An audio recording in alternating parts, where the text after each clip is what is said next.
Hop, Excel'da biza kunlar sonini, oylar sonini hisoblashni o'rganib olamiz. Birinchi men yozib qo'ydim, boshlangan sana, tugagan sana, natija qilib qo'ydim. Birinchisiga men 01 drop qo'yyapman.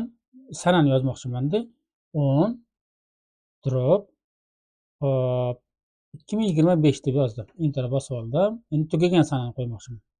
Tugagan sanamiz 31 chislo 10 oy 2025 chisloni yilni qo'yib qo'ydim. Natijani qo'ymoqchiman. Natijada biza hop nima qilishimiz kerak bo'ladi? Chist rab dni degan formulamiz bor. Barobar qo'yib olaman. Chist rab dni mana. Chist rab dni degan formulamiz bor. Bu formulamiz ikkita sanani orasidagi toza ish kunlarini hisoblab berar ekan. Ya'ni shanba, yakshanbani inobatga olmas ekan. Hozir buni biz sanab ko'ramiz. Haqiqatan shunaqami yo'qmi? Chist rab dnini ustiga olib keldim. Mishkanmi strelkasini, mishkan chap tugmasini bosib oldim.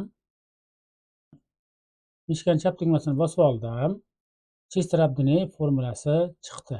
Endi men birinchi navbatda mana pastda ko'rinib turibdi. Начальный data, konec data.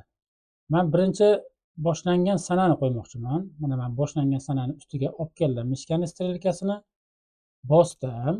Mana menda A2 chiqdi. A ustunining ikkinchi qatori. Shiftni bosib, to'g'ri bosib oldim. Endi keyingi qatori, keyingi natijani qilishimiz kerak bo'lar ekan. Ya'ni tugagan sanani olib kelib, ustiga olib kelib, mishkan chap tugmasini bosdim. Enter bosib oldim. Menda 23 sana chiqdi. Bu degani, ya'ni mana hozir men ochyapman, oktyabr oyini 1-chislosidan 31-chislosigacha deyapti ekan. Sanaymiz. 1 2 3 4 5 6 7 8 9 10 11 12 13 14 15 16 17 18 19 20 21 22 23 23 ta deyapti. To'g'rimi? Demak, shanba aytganimda yakshanbani inobatga olmayapti. Shanba yakshanbadan tashqari 5 kunlik ish kunini toza hisoblab berayotgan ekan. Endi biza keyingi bir masalani ko'rib o'tamiz. Bu hozir chist rab dni ekan. Ikkita sana orasidagi toza ish kunlarini hisoblab berayotgan ekan. Ya'ni 5 kunlik ish kunini hisoblab berayotgan ekan. Chist rab dni. Endi hop dni 360 degan formula bor. Bu formula o'sha 360 kun, o'sha ya'ni yil asosida ikkita sana orasidagi kunlar sonini hisoblab chiqar ekan. Bunda o'sha sanani boshlanishi va sana tugashi o'sha yozilishi kerak bo'lar ekan. Masalan, men bu yoqqa yozyapman. Faqatgina mana hop 01 masalan 05 may oyimiz olyapman 2025 qo'yyapman-da. Endi bu yoqqa 31 drop 10-sana 10-oy 2025-chisloni qo'yayotgan ekanman. Bu o'sha ikkita sanani orasidagi masofani hisoblab berayotgan ekan. Buning uchun biz nima qilar ekanmiz? Natijaga o'tdim, barobar bosdim. Birinchi o'sha boshlangan sanani ustiga olib kel, kechirasiz. Dni 360 mana formulasi bosib olishimiz kerak edi. Bu yerdan ham yozyapti mana 360 kalendar kunini o'sha hisoblab berar ekan. Keyingi yillikini hisoblab bermaydi. Faqat shu yillikini, masalan 2025-yilning boshidan oxirigacha bo'lgan vaqt oralig'ini hisoblab berar ekan. Dni 360 ni bosdim. Hop, birinchi boshlangan sanani olyapman. Bu yerdan ham ko'rsatib turibdi. Boshlangan sana deb shiftni bosib turib, to'g'ri bosib oldim. Ikkinchi vazifani bajarishimiz kerak. Ya'ni tugagan sanani qo'yib olishimiz kerak bo'lar ekan. 31 10 2025 ni men ustiga olib keldim. Mishkanni strelkasini, mishkan chap tugmasini bosdim. Enter bosib yubordim. Endi menda bunaqa holat chiqdi. 1900. Dataga o'tdim. Data avtomatik bo'lib qolgan ekan. Men chisloga qo'ydim yoki общий formatga qo'yib qo'yishim mumkin. chisloga yoki o'sha formatga qo'yib qo'yishi mumkin ekan. 180 kunni tashkil qilayotgan ekan. Endi keyin biza bu hozir Dney 360 formulasi. Dney 360 formulasi yilni 365 kunini shanba, yakshanbalar bilan birga hisoblab berar ekan. Tushunarli? Keyin endi biza data message degan formulamiz bor. Bu o'sha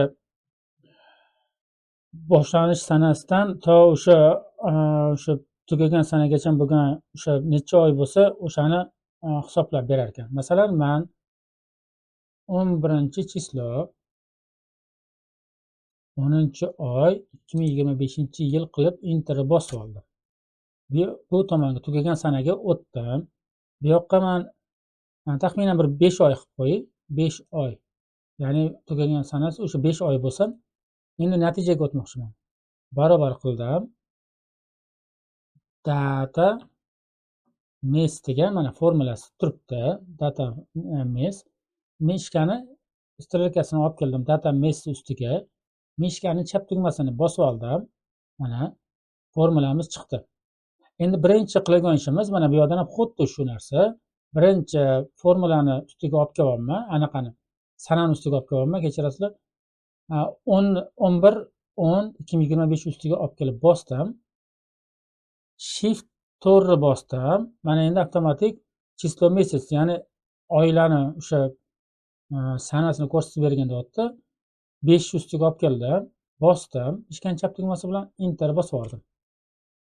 Mana bunda bunaqa tushunarsiz 46092 o'sha raqam paydo bo'ldi. Men buni sanaga o'zgartirib olishim kerak bo'lar ekan. Bu yerda hozir yuqorida men главный menyuda, yuqoridagi главный menyuda общий degan format turibdi. Men o'sha общийdan hozir sanaga o'girib olishim kerak bo'lar ekan. Buning uchun men 46092 ni ustiga olib kelib, meshkani chap tugmasini bosdim. Общийga kirdim. Bo'tda mana краткий format, mana bunaqa format, длинный format 11-mart 2026-yil deb ko'rsatish mumkin yoki краткий format data 11-03-26 qilib chiqarishimiz mumkin ekan. Men краткий formatga qo'yibman.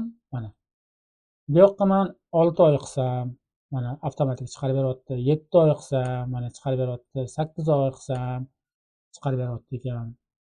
Xo'p, bu data message degan formulani bajarilishi. Bu formulalar bizga o'sha agarda qanaqadir nima deydi, kadrlar bo'limi yoki bo'lmasam o'sha xodimlarni soatini, o'sha anaqasini, kunlarini, ish kunlarini, soatlarini hisoblash uchun mana shunaqa formulalardan foydalanishimiz mumkin ekan. Masalan, chisrab Dney bo'lsa, 5 kunlik ish kuni bo'lsa, chisrab Dneydan foydalanishimiz mumkin ekan yoki bo'lmasam butun kun o'sha yil davomida, o'sha bir yil davomida ishlagan kunlarini hisoblab chiqishimiz mumkin ekan yoki bo'lmasam biz data message orqali o'sha oldindan o'sha 8 oy bo'lganda nechinchi chislo bo'lishini oldindan ko'rib